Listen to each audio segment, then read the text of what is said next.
Lakers dinurog ang New York Knicks. Anthony Davis na trade na kapalit si Luka Doncic. Pero kung bago ka pa lang sa aking channel mga idol, ay huwag kakalimutan na mag-like at subscribe for more NBA updates. Maraming salamat po. Para sa ating unang balita mga idol ay patungkol dito sa naging laban ng Lakers at Knicks.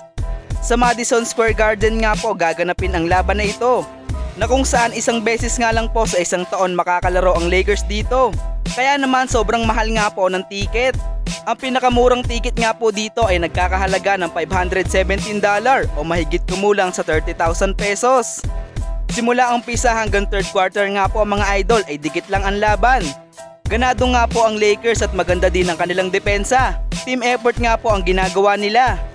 Pagpasok naman po ng fourth quarter ay dito na nga po lumobo ang kalamangan ng Lakers. Nalimit lang nila sa 23 points ang New York Knicks sa fourth quarter, habang ang Lakers naman po ay may 37 points sa quarter na ito.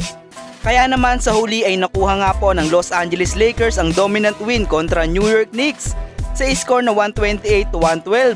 Team effort nga po ang ginawa ng Lakers sa pangunguna ni LeBron James na nagtala ng triple-double, 33 points, 11 rebound at 12 assists. 21 points din po si Rui Hachimura, 15 points si Max Christie, 27 points, 5 rebound at 6 assists din si Austin Reeves. Habang ang naging leading scorer naman po ng Lakers sa kanilang bench ay itong si Dorian Finney-Smith na nagtala ng 15 points, 2 rebound, 2 assists at 2 steals. Isama mo pa na halos ayaw magmintis nito sa 3-point area dahil gumawa nga po ito ng 5 3 points at shooting 5 out of 6 sa 3. Anong masasabi nyo dito mga idol? Para naman po sa ating huling balita mga idol ay patungkol dito sa naganap na trade. Isang oras nga lang po matapos ang naging laban ng Lakers at Knicks, bigla nga pong lumabas ang nakakagulat na balita na kung saan tinrade ng Lakers si Anthony Davis kapalit si Luka Doncic. Ayun nga po yan kay Shams Charania ng ESPN. Oo mga idol, tama kayo nang narinig. Na-trade na si Anthony Davis para dito kay Luka. Ang full details nga po dito ay makukuha ng Lakers sina Luka Doncic, Maxi Kleber at Markieff Morris.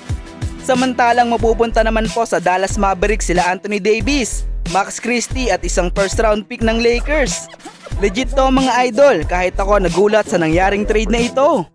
Isang sentro na makakasama ni Anthony Davis sa starting unit ang nire-request nito sa Lakers. Ngunit ang ginawa nga po ni Rob Pelinka ay tinrade niya ito sa Dallas Mavericks.